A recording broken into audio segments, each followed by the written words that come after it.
All right, we live.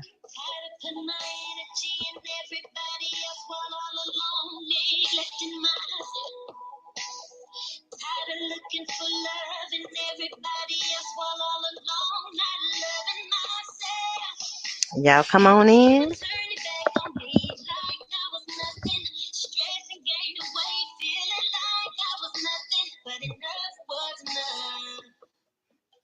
Come on in, y'all. Listen.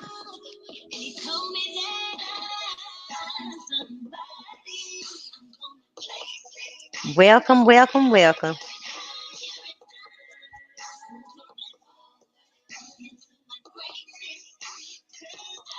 Thank y'all for tuning in. I see y'all coming in. Thank y'all so much. Come on. Come on in. Give you like a minute or two when we gonna get started.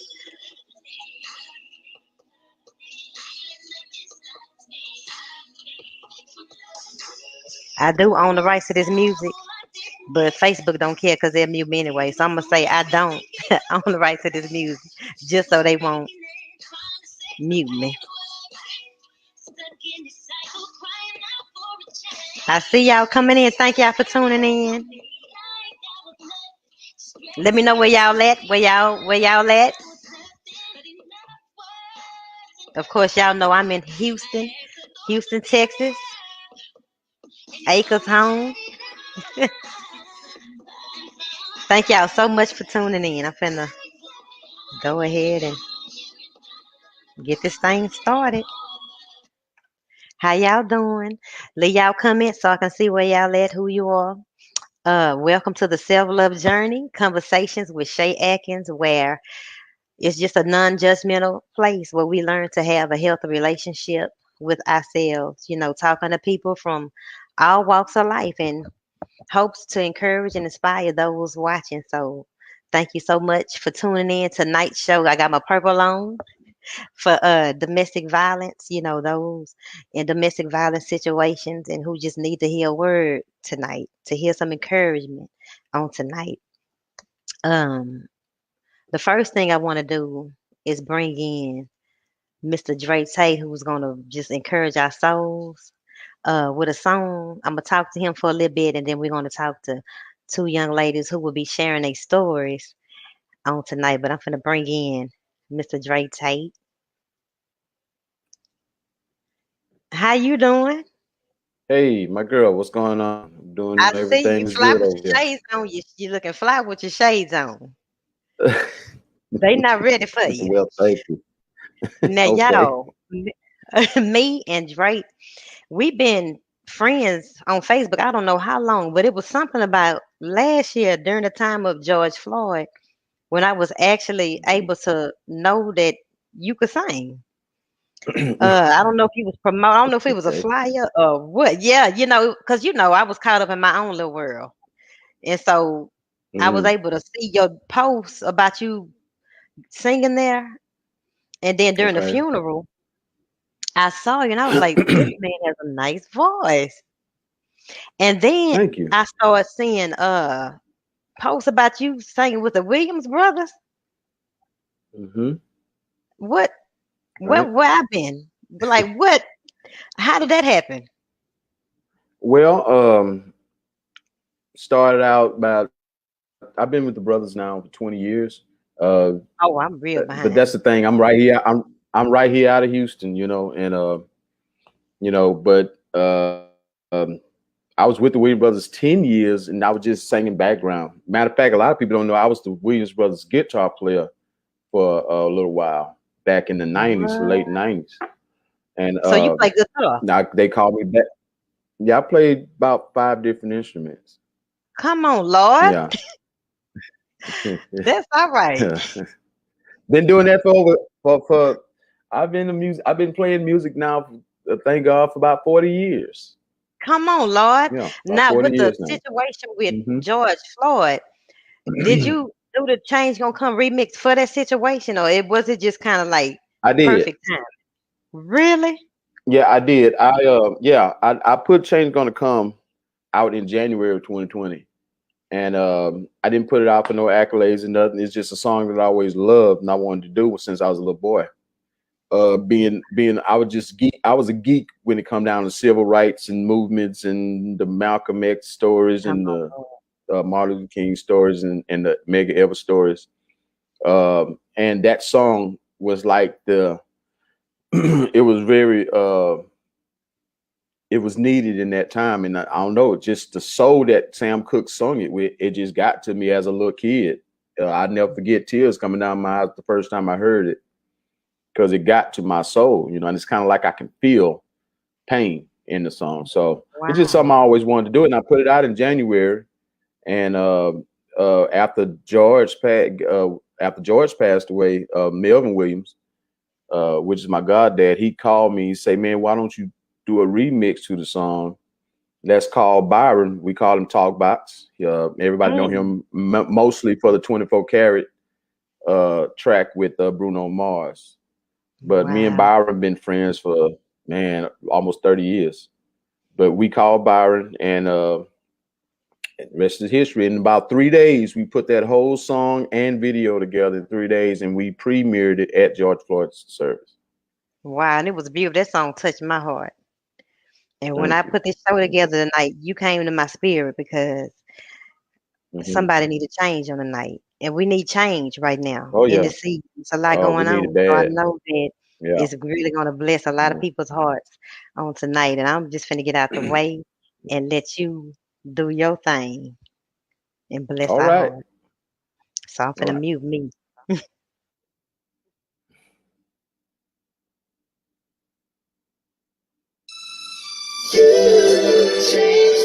Maximum volume.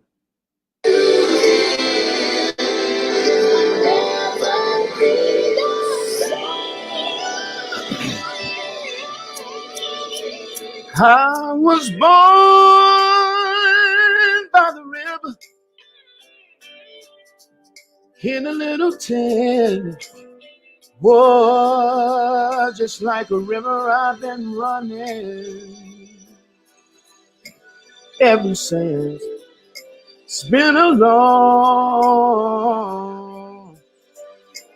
long time coming, but I know change gonna come. Oh, yes, it will. It's been too hard living. Yeah. I'm not afraid to die, because I know what's up there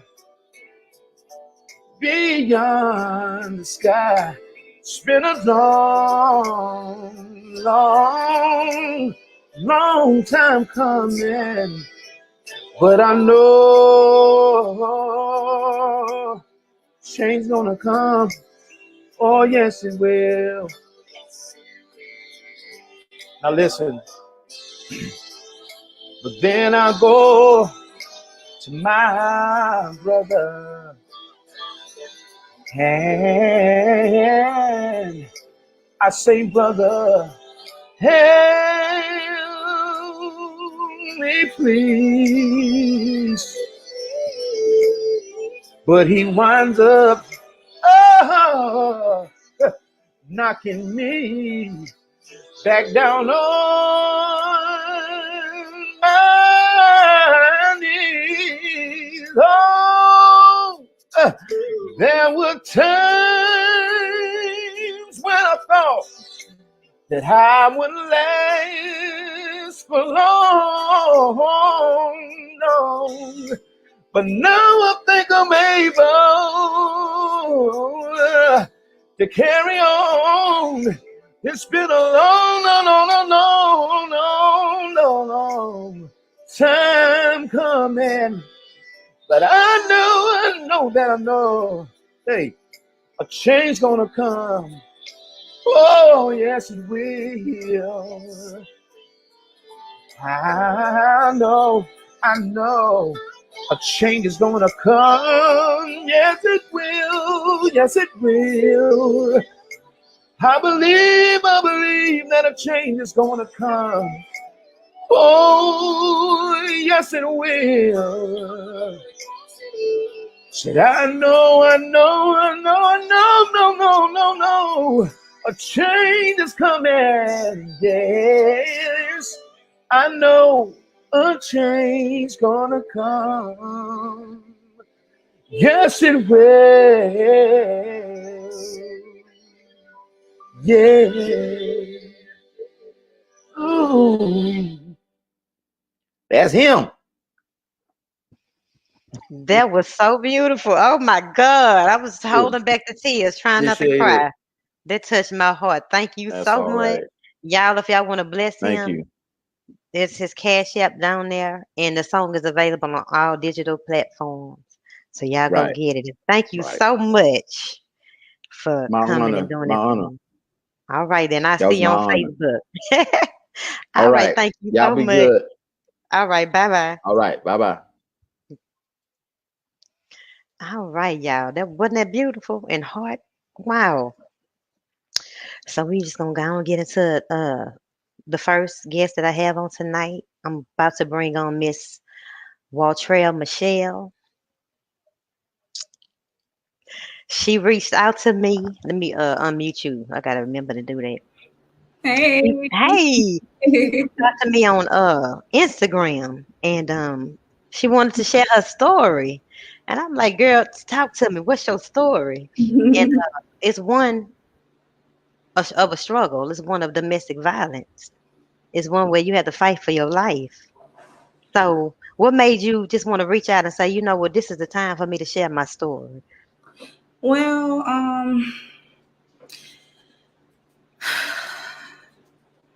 a lot of people don't like sharing their story, and I'm nervous. That's all right. It's okay.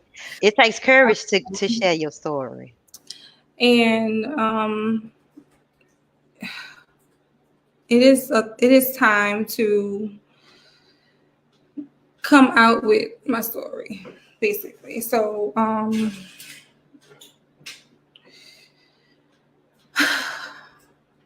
Okay, let's go back to the beginning of how, what even led to, this journey of life after domestic violence. like after, Well, what led up to, this journey? Like, how did you even end up in a abusive relationship? What led you to? okay, so 2013, well, before 2013, I'm gonna say my junior year in high school, I started conversating with this guy. I'm gonna call him the security guard at the gate. Mhm. He was a guy that never. He was. I'm gonna just say he was the most sweetest guy I thought, because he was just a guy that I just was sweet. The security guard at the school that you see every day. Security guard as far as apartment gate. My mom. Oh, at the apartments. Yes. He was he had the most sweetest, I'm gonna just say like the most white smile. Mm-hmm. And oh, this is so hard for me, I'm sorry. Okay. Take your time. He would do things that I guess other guys wouldn't, do, like take me out and different things like that. And you say you was in high school, right? yes. Okay. So after that, we got an apartment together. My nanny, God bless her soul. Mm-hmm. And sorry. That's okay. It'll take you back, And I don't know, like he things just started turning for the worse. He just started being like very combative. He things that he would say that he wouldn't do, or his family wouldn't do, or for him, he would say that his mom wasn't there for him. And my mom treated Shay, I have a phone. Mommy see Shea? I don't know.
Yeah, but he brought it over here because he wanted the staff to do it.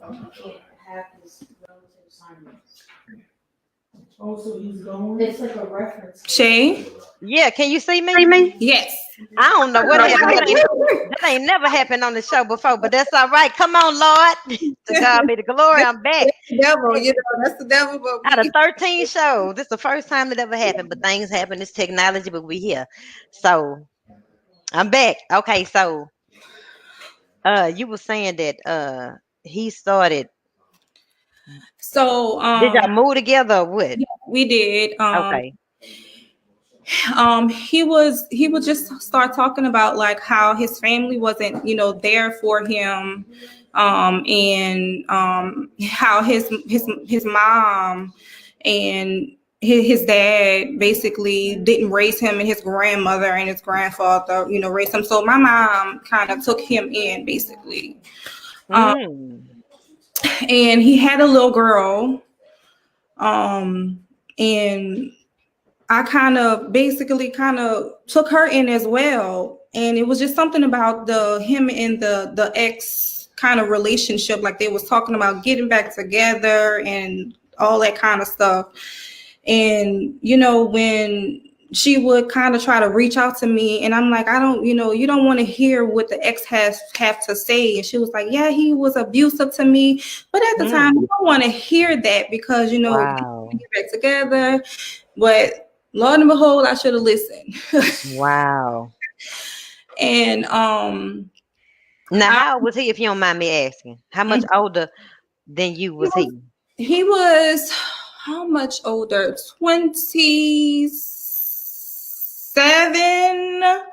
27, and I was 18. Wow. Yeah.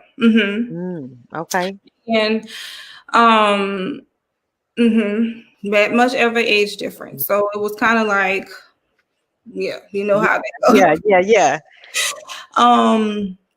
So I remember one day it was, I don't even remember if it was something that I said or whatever, and he threw my head towards the refrigerator and threw me down and kicked me with his steel-toe boots and yes. Out the blue, just one day. Yes, it was. I don't even know if it was. My mouth used to get me. I'm gonna say get me in trouble, but that still doesn't, give a person a right to hit you or any kind of way. And it was just like an ongoing. And he would tell me he was sorry, and I just thought that was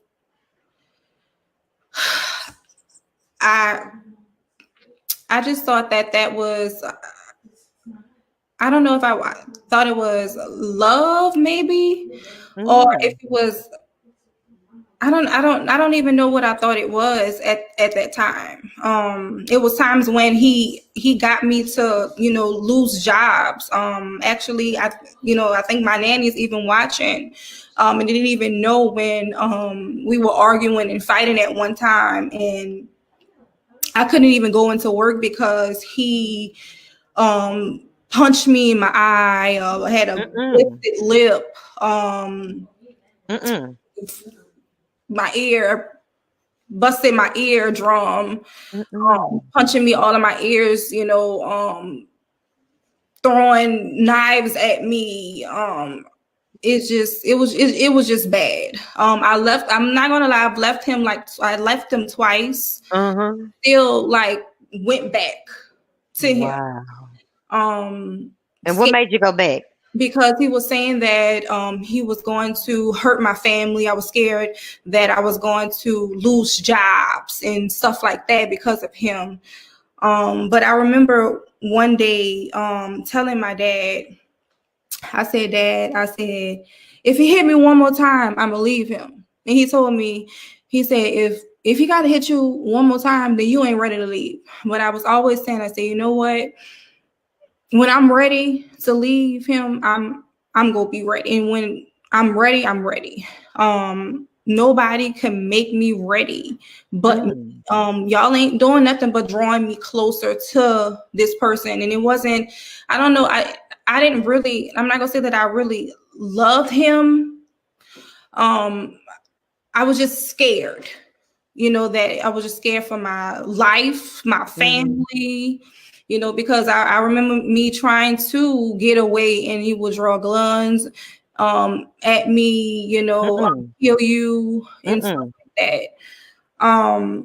So it was this one specific time when I was tired, and when I did that last time, he did put his hands on me. It was the very last time, and I'll never forget.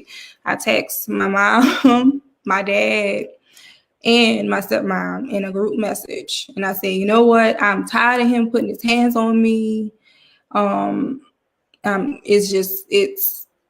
It has to stop. Y'all need to come get me.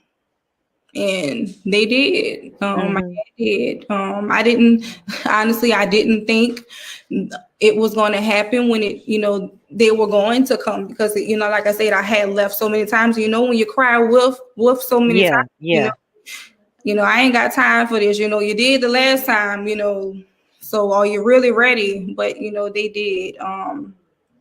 And I left, and I never looked back when I did.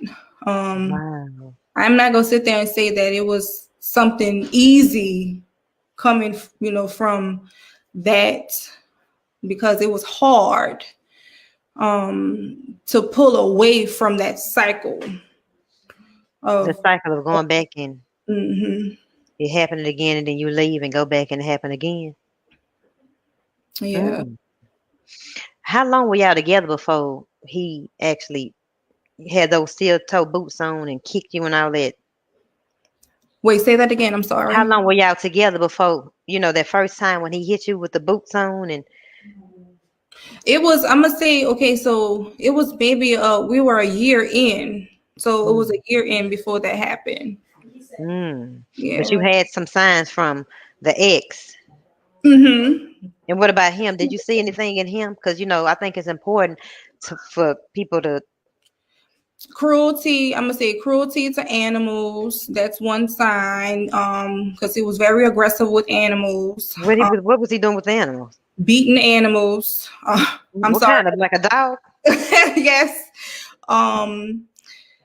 Very abusive with his words. Verbally abusive. Yeah, very hot and cold. Just all over the place. When remember when I was telling you about his parents, when you go off with the way that they treat their mom. Yeah. And the way that he used to talk to his mama just was very disrespectful. So it really was. So I should have known when that was happening. And it wasn't that his mom wasn't, he was lying when he said that his mom wasn't in his life. His mom very so much wasn't in his life. It was just a choice that he made to not have his mom in his life. His mom very so much wanted to be in his life, but it's just that he just was acting up and doing things that he was not supposed to do to her. So that's a sign, if you're watching and somebody disrespectful to their own parent, that's a sign that you ain't no different. yeah, They disrespect you too and curse you out too and talk to you crazy too. yeah, And so some of the signs to look for is that cruelty, that abuse to those animals, verbal abuse. yeah. It only get worse. Wow. Yeah. And so after you left, what was life like after that? What was any PTSD? Well, I suffered with a lot of that. I didn't do nothing but make me, like I told you, I started, becoming me, and being who I wanted to be, and getting into a relationship with women. And how can I put it? I'm trying to say it in the right way. Wanting to be with people, and not as just the gender, just far as being with somebody, and figuring that I had to be with somebody because I felt alone. But I decided that I couldn't be who people wanted me to be. I decided to be who I chose to be. And I think that was one of the issues with him, because he knew that I really didn't want to be with him, male, because he knew that that too. So I got into another relationship, got married. How can I put that? She treated me different when it come down to me getting my self-esteem level back up. But it was kind of the same, but not the abuse. And this is hard too, because she was somebody that I trusted, somebody that when you get married, you make a vow for better or for worse. And she just betrayed all of that. Wow. And she chose to be with someone else in the marriage. So I'm not going to sit there and say that I act and then I treated her the way that I should have treated him, so I'm not going to sit there and say that I didn't, I didn't make the situation, worse, because of that. And that's a lot of things that I prayed about, after we, did get a divorce. And I did pray on that. Because I don't know, I was battered, I was bruised, I was hurt, and it's just, I don't know. I did a lot of soul searching, and because I, jumped out of high school, dated, and different things like that, I didn't have a lot of time for me. I was 18. So I dated. After I divorced, I dated. I you can ask my mama, I north, south, east, and west. I dated. I figured out me. I self-loved me. I figured out me, basically. I dated me. Two. Okay, that's good. Because I always say to me, self-love is having a healthy relationship with yourself. So you were finally able to develop a healthy relationship with yourself. Yes. So what are some things you did to heal? Or what Okay. did you learn about yourself that you needed to heal? So I went on dates with me. I prayed a lot. I meditated a lot. It was a lot of things that I know that I blamed other people for, attitudes, or I said that it was them, that I know that it was me. Wow. My mama saying, yes, Lord. Yeah. Yeah. Because mama know her baby, I don't know, like it's like it's unexplainable. I'm gonna just say, I remember, and I think I told you this, like I remember going to sleep at night, and waking up in the morning and just crying out Jesus' name, Yeah. because I know that I needed to heal for me and not for nobody else, and I know that I couldn't get that from nobody else but me. Yeah. Not mama, not daddy. Yeah.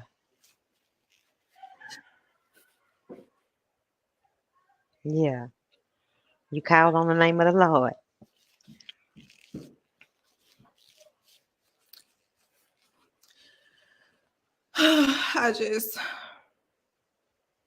I was a mess. It's And all right. We all have been a mess. every day it's still a growing experience. It is. Yeah. You learn stuff every day. Yeah. You do. You do.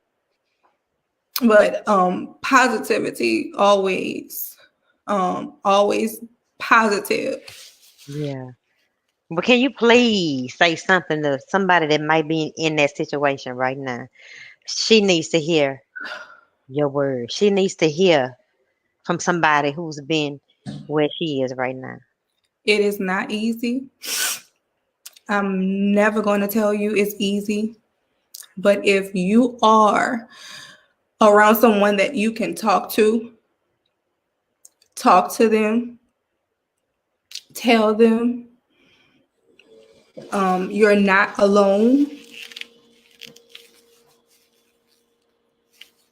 I'm sorry. That's all right. It's love, our love here. You are loved. God hears you.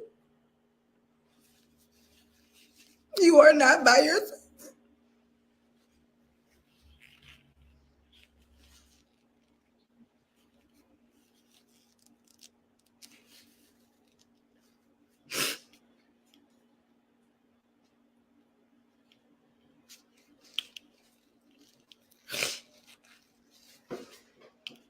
I'm sorry. You don't have to be. Not over here.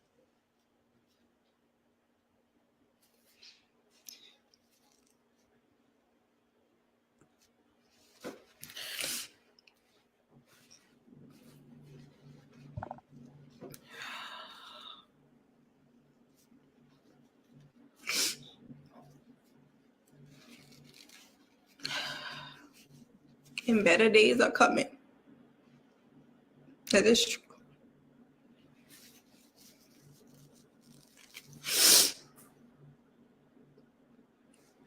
And there's always light at the end of the tunnel. And don't give up. Yeah. Don't give up. That's beautiful. Look at you. You made it.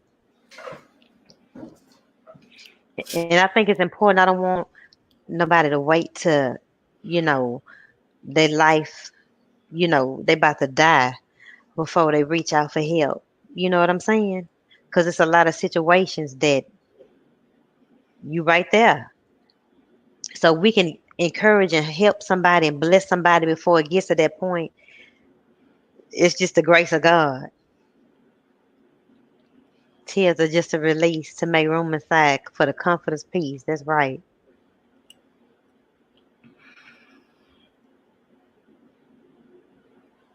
I love you.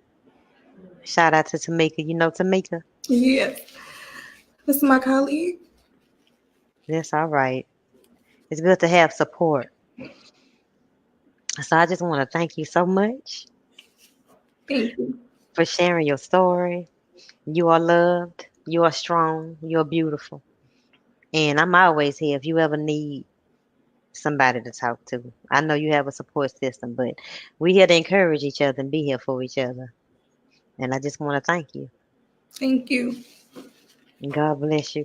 Ray Sean sent you a, oh, that's so sweet. Ain't nothing like supportive friends. So thank you and God bless you. And I just pray that somebody was blessed and touched by your words. And I'm going to get to the next guest. Thank you. Thank you, Miss Waltrell. God bless you. Bye bye. Bye bye. Wow, God is good. I'm about to bring in my next and last and not least guest, Miss Tina Scott. How you say it? Skindiva? Skindiva, Yes, yeah. Tina Skindiva. Yes. God bless you. Thank you. I Thanks know for you having got a me. story. I'm so happy that you came to share your story. God is good. This is Yes, really a deep subject. You know what I'm saying? And I know you know a lot about it. We've all been affected to it by to some degree. And so I just yes, want to thank you for coming on to share your story. yes. So let's get into your story because I know. Let's talk about it. What's your Okay. story, Miss Tina? Thank you. Well, my story started when I was very young with my mother with domestic violence. Mm, I knew from the time that I was in the crib, I could feel that she didn't really love me. And mm, so, it progressed and, there were the beatings and the abuse and the verbal abuse. And, so that kind of molded me as a child that I have very low self-esteem. And, mm. I say that when you have low self-esteem, it basically sets you up for failure because you're constantly going to be looking for something to fulfill that emptiness. And Wow. really only God can fulfill that. Yeah. So the abuse was really bad. So as I became a teenager, I turned to drugs and alcohol. And As that a was like teen. at that time I felt like that was like my savior, you Oh. know. And I used to get high every single day. I mean, I overdosed one time and God brought me back. And even though I didn't know God then, when I overdosed, I knew it was something supernatural because when I woke up, I was even shocked. I was like, how didn't I die? Because I went into the convulsions and I was sweating profusely. And Mm. but I still, after that, I still got high. Really? And what Um drugs were you using as a I teenager? started off with marijuana and beer. Like that was my thing, marijuana and beer. Yeah. And then I progressed to cocaine. Yeah. Not crack, thank God. Yeah. But cocaine. And so those were Wow. my three drug of choices, and I did them every day, Wow. and it was all because of that emptiness that I felt like that, when a child doesn't get their mother's love. That's why I understand when she was saying like he was still letting her know he didn't get that mother's love, that father's Yeah. love. So he was already filled with rage. Yeah. So it's like when you don't get that love, it's like you either will have rage or you will either be timid and withdrawn. Wow. So I was the timid one. Mm. So what happened was a series of abusive relationships. Like I said, I've been through everything as far as physical, mental, verbal, emotional, sexual, and even financial abuse with Mm. men. Mm. And it was almost like a desperation, like I have to have a man to love me to make me feel whole, you know. Mm. And something my daughter just said to me, which really stunned me, because she's my daughter, and I'm thinking, well, she shouldn't be saying something like that to me. I should be saying something like that. But my birthday had just passed, so we were talking, and she said, "Mom, I know now why you were so desperate for a man." And I was like, oh, I was desperate because you don't want your child to know Yeah, you're yeah, yeah, desperate. yeah, yeah, yeah, yeah. Right. So I was like, I was desperate. So she goes, "Mom, I understand." She says, because I have two kids. My son's father, she said, Josh's dad rejected you. She said, and my dad did. And she said, I can't even imagine what that must have felt like. And so she goes, I understand why you were desperate. Wow. And I was just crying because I was like, yeah, I really was. Yeah. And so what happened was, in my pursuit of looking for that love, that's when I met my daughter's father. And I always say, man, he was, when I first met him, he seemed like, but then, the devil knows what you want. He seemed to me to be everything that I ever wanted. He was romantic. He was a sharp dresser. He used to wear suits every day. Yeah. He was funny. Like, we would go on little trips to Staten Island. We would go to carnivals. We would have movie night once a week with the kids. He seemed to be everything I wanted. Like, he would cook, he would clean. Like, I basically didn't have to do anything. Yeah. But a year into the relationship, but I never knew that he was a crack addict in the past. Wow. That's why I always tell people it's so important to find out the history of this person you're about to get involved with before you go and have sex with them. Because once you have sex with them, you already open yourself up to them. And you have to find out, what is this person's history? So this man used to go to work every day. He would bring the check home at the end of the week, give me the whole check. So I'm thinking everything is great. Like, I'm like, I hit the jackpot. And a year into the relationship, he got us an apartment. I mean, it wasn't a great apartment, but it was an apartment. I thought everything was fine. He painted a mural on our wall because he was an artist as well. So he did a whole mural. I mean, it was just like incredible. And then about a year into the relationship, he started smoking crack. And I mean, that was like the end of everything. I mean, for anyone who's ever dealt with anyone on crack, I didn't have any experience with that because I was into before I met him, like, I was into the church and I was doing things in the church. So I had no clue what I was in for. It was like the enemy really set me up. Wow. So what happened was, he started smoking this crack and he started stealing our stuff. Well, my stuff. Because I had all this expensive jewelry and just things, like I had a sewing machine, and just, he started stealing everything. And I was like, what the heck happened? Like, I was reeling, like trying to figure out, so how it became physical was that when there was basically everything he stole, then he wanted the money. So, I had my son in private school. I really wanted my son to get a great education. And so he was starting to demand the money for his tuition. And I was, I would lie and I would be like, well, I already paid it. But he'd be like, no, you didn't. And if I didn't give him the money, he would beat me up. Wow. And so I would give him the money.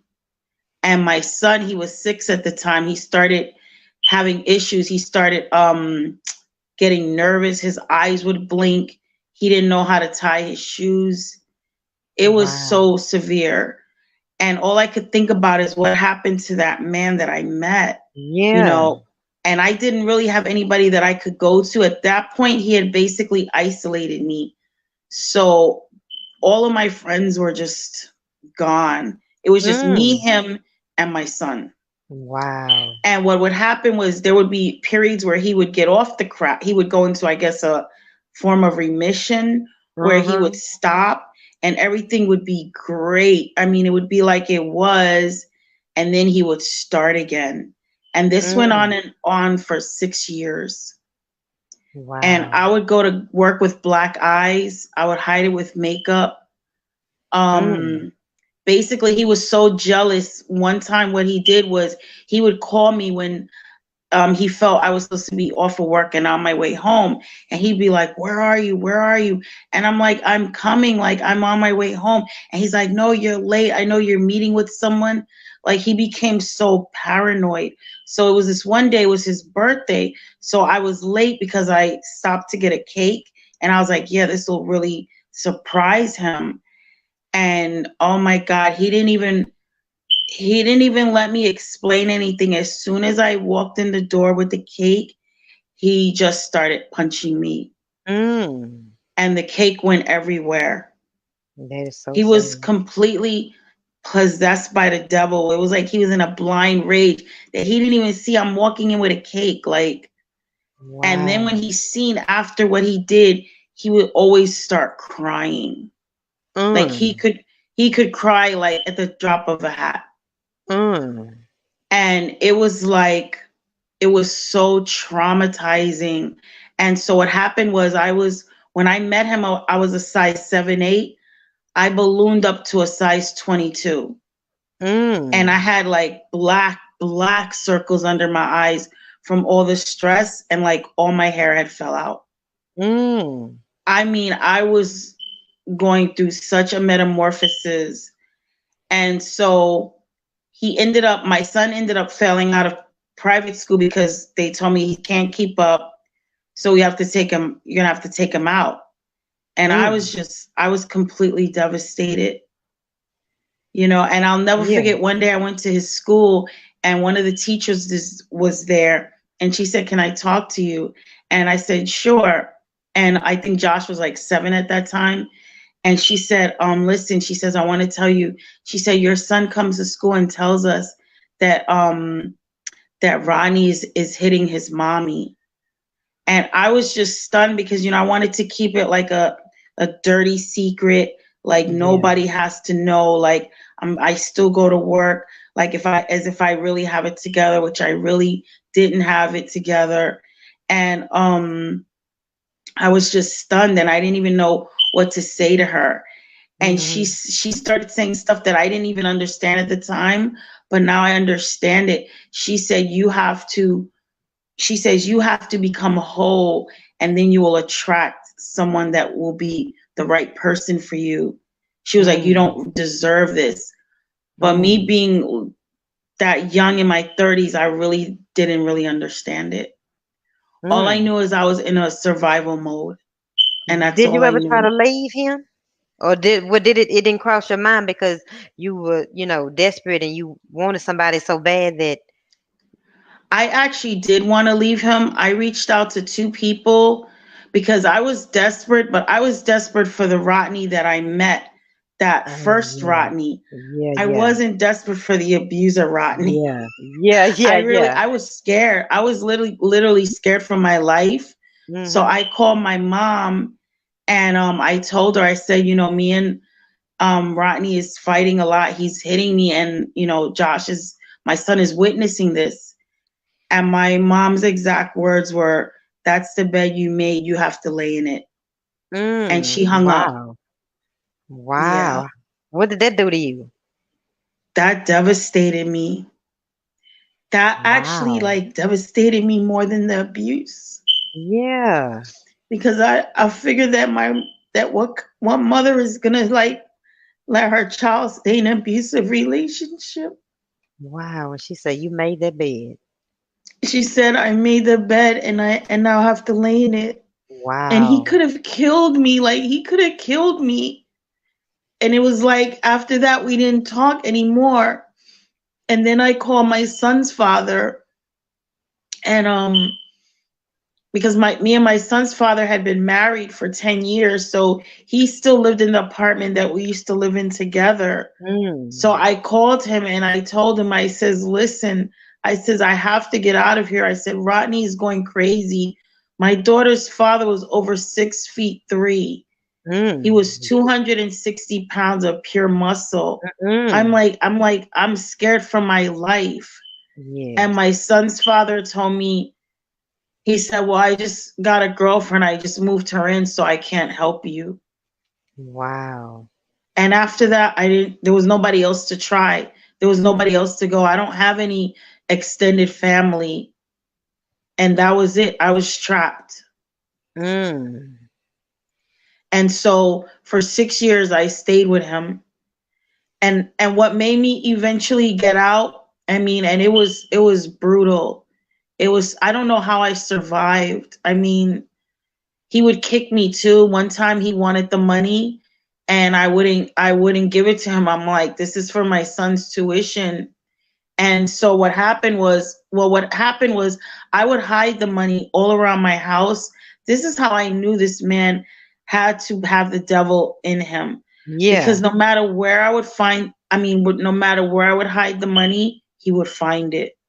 Mm. I mean, I hid money in a radiator. I hid money behind a picture frame. No matter where, he would find it.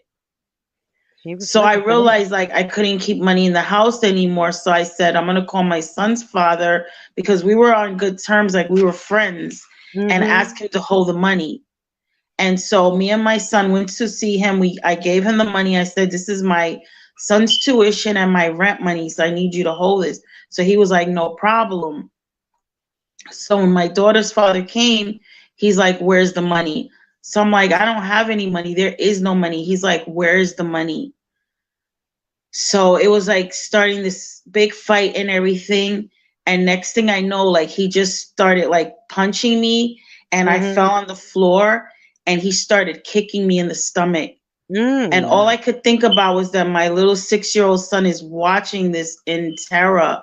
So I crawled into the closet because I didn't want my son to see that, because I felt ashamed. Like what? How is my son witnessing this? So I crawled into the closet, and he literally kept kicking me in my stomach. Because till today, my son is 31, and he says, Mom, he says, I remember that day when Rodney was kicking you in the closet. Wow, and that like literally breaks my heart, because that shouldn't be a 6-year-old's memory. That should never be any child's memory. And that's what makes me mad, that when children it's like adults, we make these decisions to be with these abusive people. It's not the child's fault. No child wants to see that. And they should not have to be subjected to that. And so he was like, so when he started kicking me in the closet, I was like, all right, I will go get the money. And he's like, where is it? And I was like, Eric has it. And he said, all right, let's go.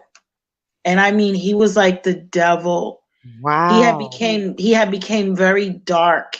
He was like light complexion, but once he started smoking that crack, he became dark, and his face started breaking out. Like he didn't even look good anymore. He just had this dark aura around him. Wow. So I had to call my son's father, and I told him, I says, listen, we're coming for the money. And of course, my son's father didn't want no problems with him, so he was like, fine. And I ended up to give him all the money. And that is what I went through for 6 years, on and off. And then I had my daughter as well. You know what I'm saying? And before I even had my daughter, it was like multiple miscarriages, multiple abortions, which I don't even believe in abortions. Yeah. But I was like, I cannot bring a child into this chaos. Yeah.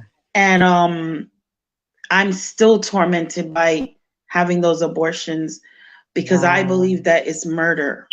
Yeah. So, because what does God say? He said, in the womb I formed thee. Yeah. So that means he created us in the womb, not for someone to take us out. Yeah. So it was like, I don't know how I made it. I don't know how I made it. It was only God's grace that helped me to make it. So what was that last thing that allowed you to get out of this situation? What happened? Well, what happened was all right, this man was such I don't know what you would call it, I guess a master thief or whatever. He found a way. Okay, so I would go to work, I would bring my kids to the babysitter. he found a way to get in my apartment without a key. So what you mean, He my used to, apartment? You moved away? huh? What you mean, my apartment? You moved somewhere? I had finally got out of the apartment that we were in together, and I found another apartment, but of course he followed me there. I was trying to get out to like escape him, but it didn't happen that way, and I'll tell you how. I had been looking for an apartment. I met a landlord. It was a nice apartment, but he kept telling me, I don't know if I want to give you the apartment. He goes, you look like, you look like a party girl. You look too young. He's like, this building is for working people. I told him I'm working. I have 2 kids. I mean, that's all I do. So he was like, well, I don't know. So literally this went back and forth from like maybe 3 weeks, where I kept calling the landlord when my daughter's father wasn't around, saying, are you going to give me the apartment? And he was like, I don't know. I'm still thinking about it. Well, don't you know, I tell you, it was just the devil. The day that the landlord called me and he told me, I am going to give you the apartment, was the day my daughter's father was home. So he's like, who's that? So I'm like, I couldn't lie.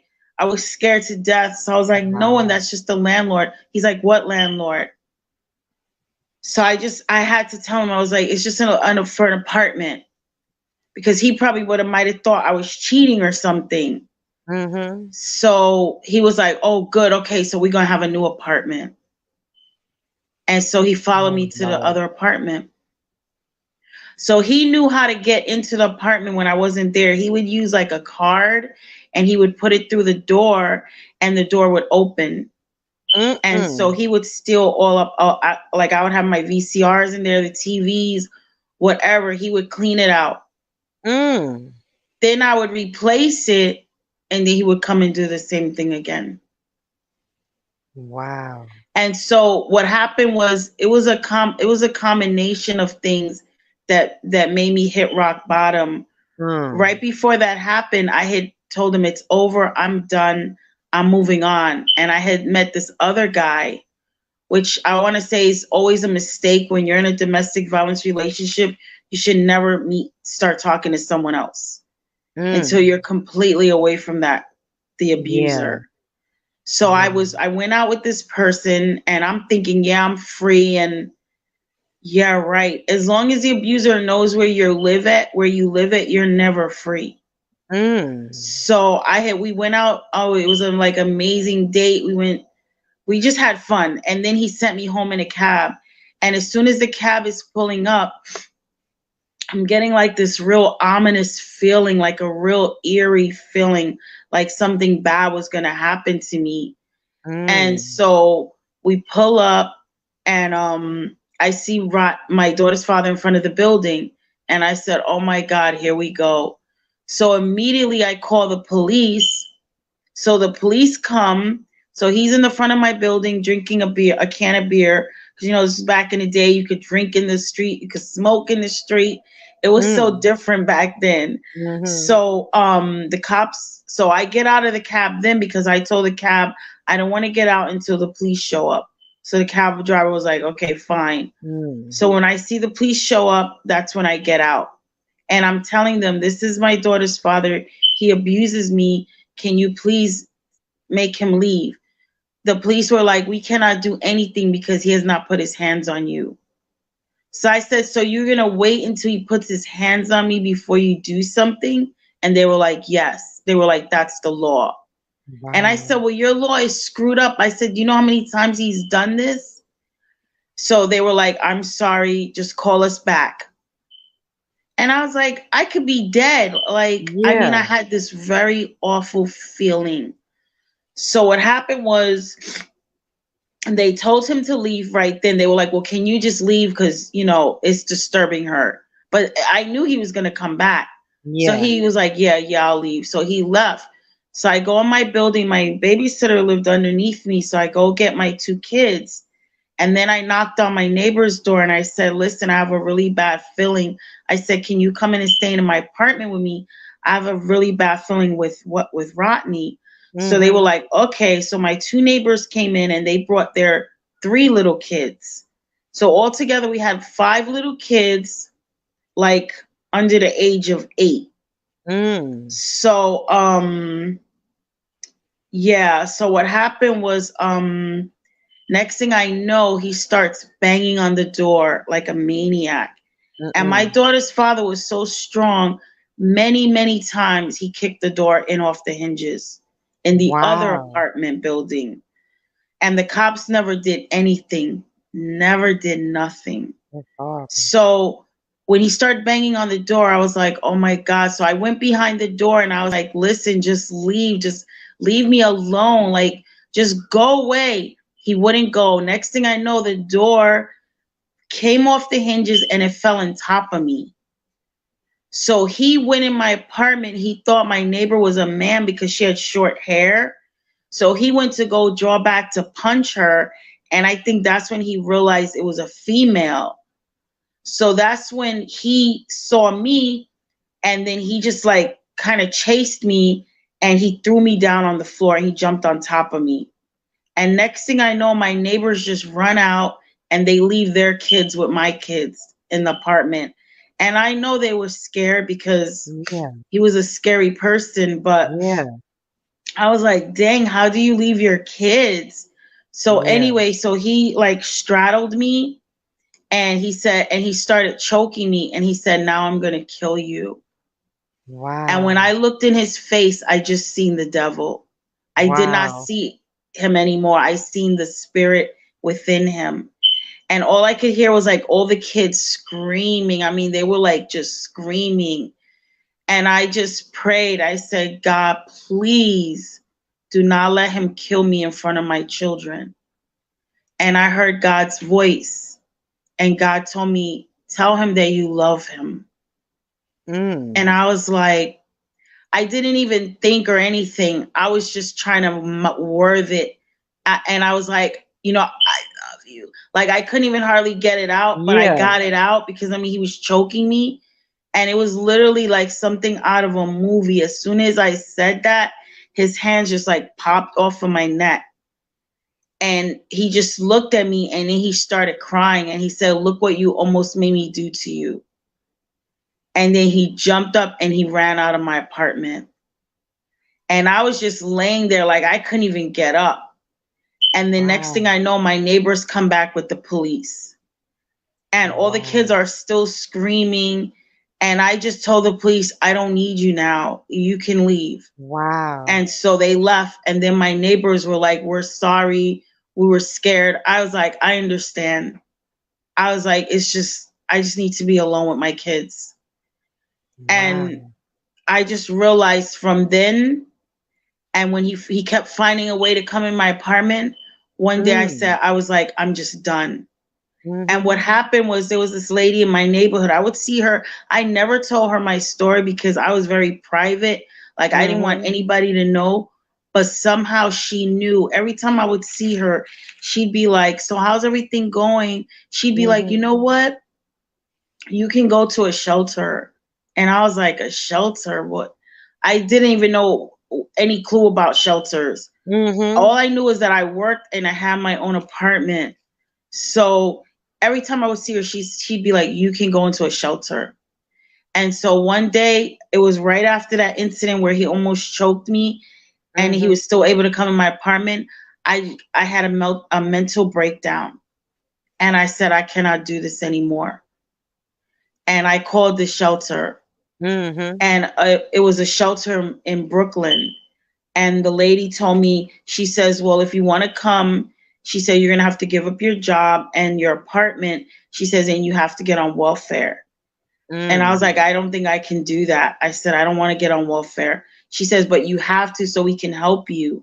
Yeah. So I told her, I don't think I can do that. So she said, well, I'm going to give you 24 hours. She said, you think about it and you call me back. She said, if you don't call back, I'm going to give the space to someone else. And literally the whole night, I just wrestled with it and I just prayed and I just cried. I was like, God, what should I do? And then I realized that I had to do that for my kids. Yeah. Because I said, if I don't leave, they're never going to have a chance. Mm. And so I called her the next day and she said, okay, we're going to send a cab for you. And I'm telling you, it was nothing but God. I was so scared that he would come at any moment. Yeah, yeah. You know what I'm saying? And my Mhm. adrenaline was racing. I mean, I was just Yeah. like, so I just was throwing stuff together. And I was like, we're out of here. So I'm just throwing stuff. And I'm so scared. I'm just like, God, please don't let him come. Yeah. And then the cab comes. My daughter was 2 and my son was 9.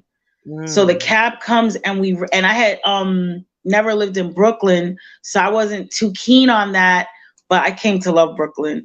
But Yeah. so we got in the cab and we went to this shelter, and I'm telling you, it was like the best decision I ever made. Because the shelter, they know when you're coming out of abuse. Yeah. It was just incredible. They had like a daycare center there. You got your own apartment.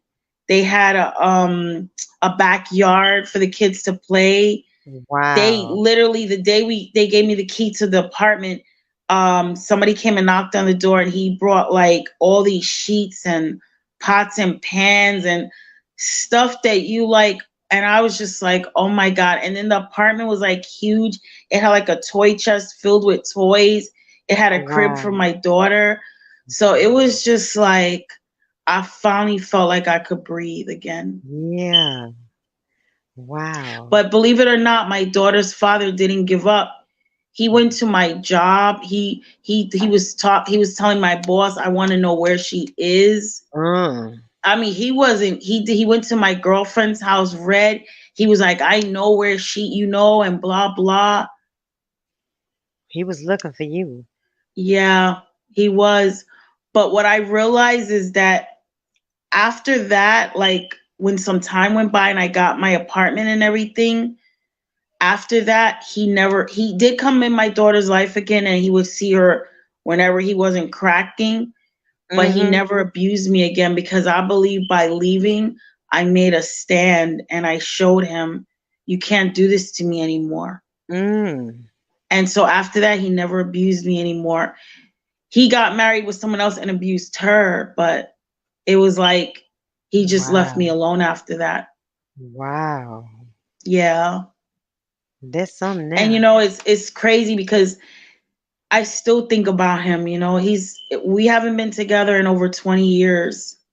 And I still think about him. I still remember, I still think about the good times, and I still miss who he used to be. Wow. Yeah. Ain't that something? And so where is he now?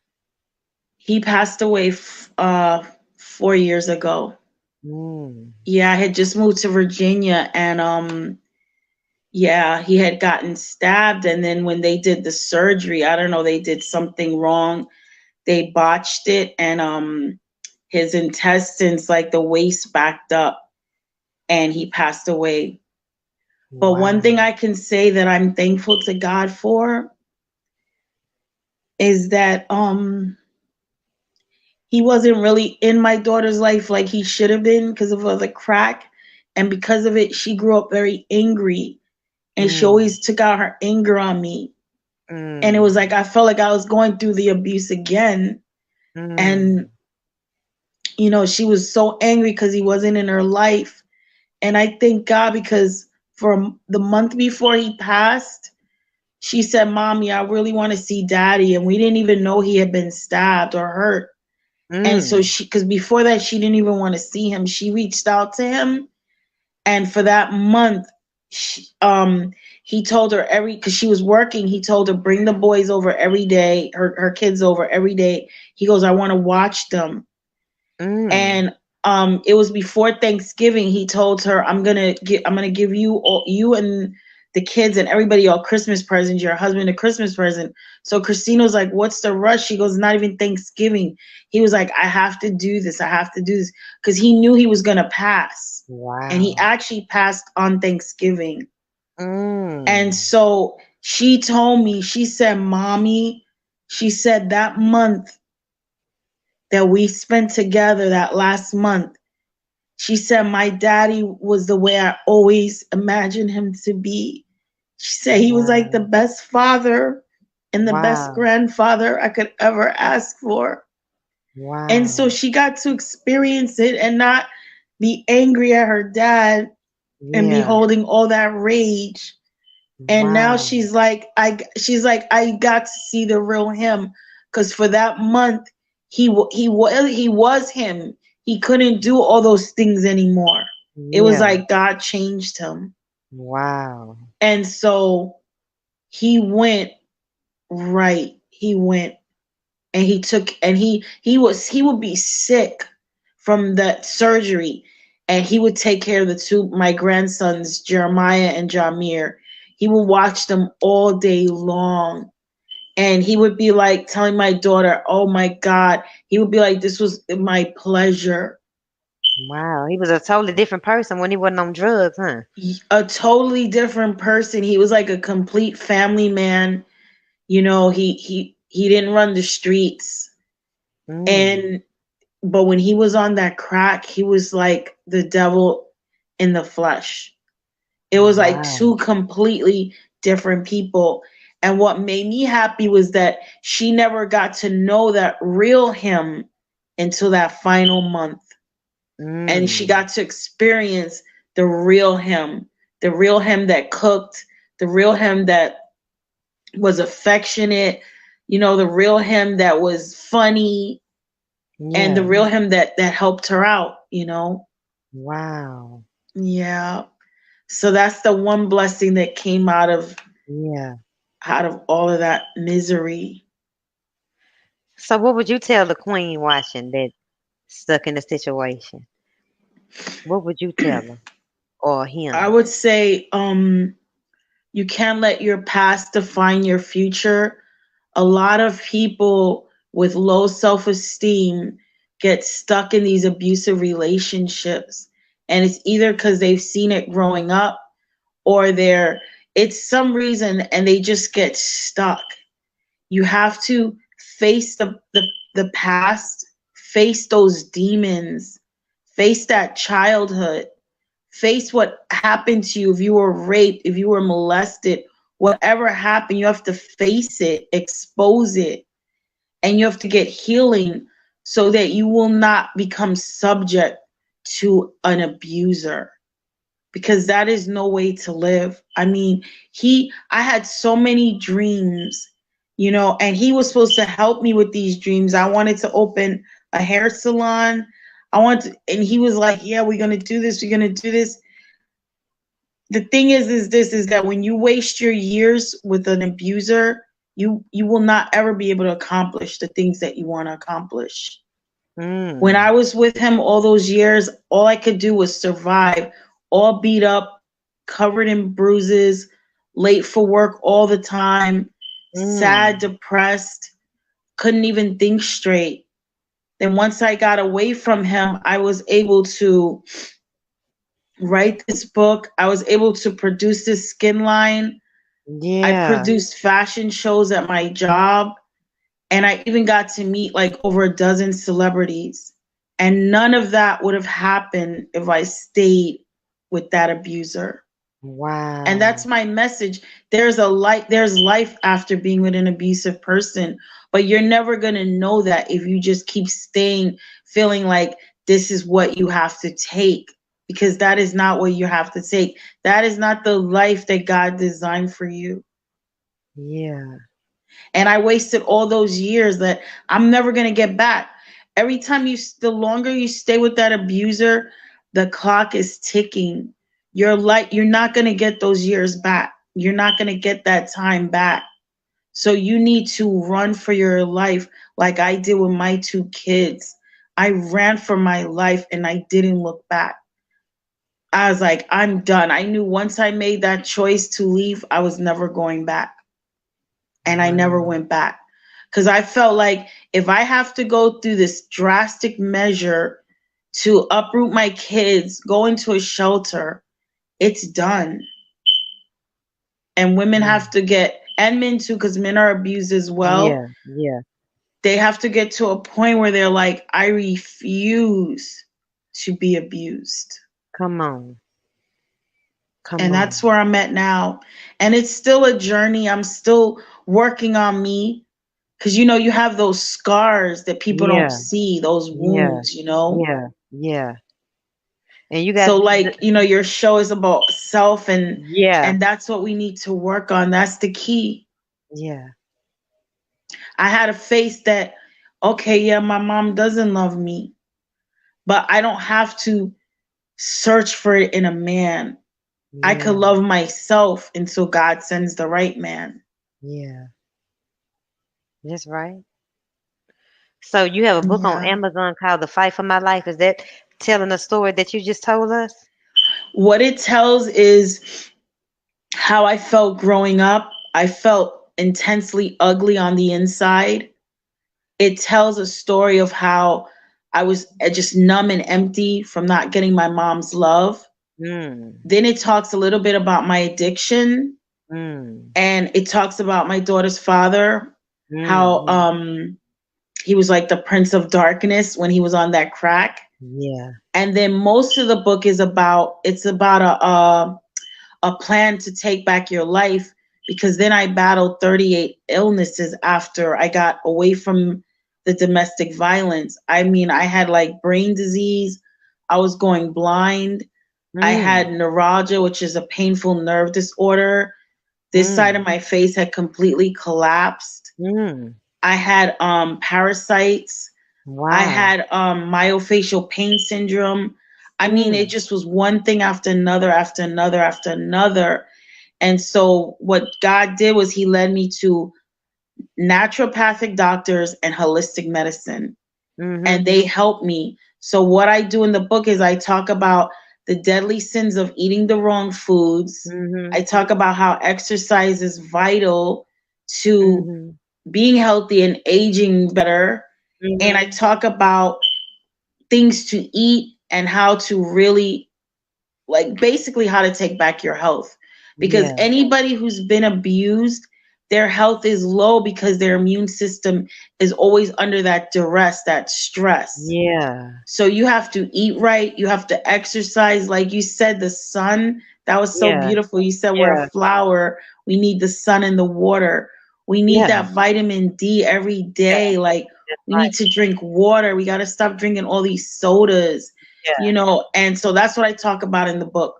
What I learned, the natural way to eat as opposed to the way we eat. Yeah.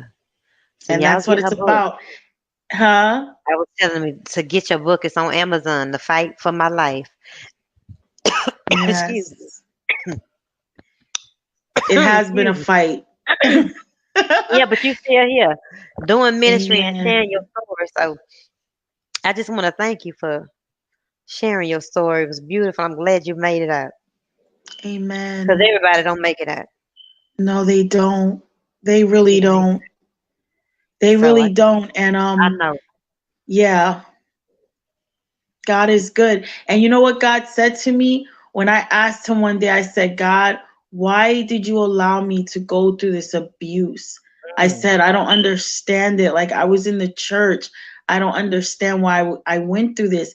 And you know what he said to me, clear as day? I heard it. He said, because I want you to be the voice of domestic violence. Wow. He said, because nobody is really listening or really talking about it. He said, you have to be the one to tell them your story so people can get out of it. Yeah. And I was just like, wow. And I understood then. Yeah. And I pray that somebody's heart was touched on tonight. Somebody's life was changed on tonight or after when they come back and see this. Amen. So God bless you. And I just want to thank you once again for sharing. Thank you, Miss Shei. You're a beautiful person. Thank you. Thank you, Waltrell. Thank you, Dray Tate. That was so beautiful. Everything was amazing in spite of the little blackout we had. Amen. But, you know that devil mad? Yeah, he mad. But God got us and we made it through. So thank y'all to everybody who tuned in tonight. God bless you. Share it with somebody who needs to hear it. And shout out to Arlene, Samuel, D. Butler, Venus Love, AJ, Leslie, Tanisha, thank y'all. Tamika, Who else? LM and D Robertson, D Milburn.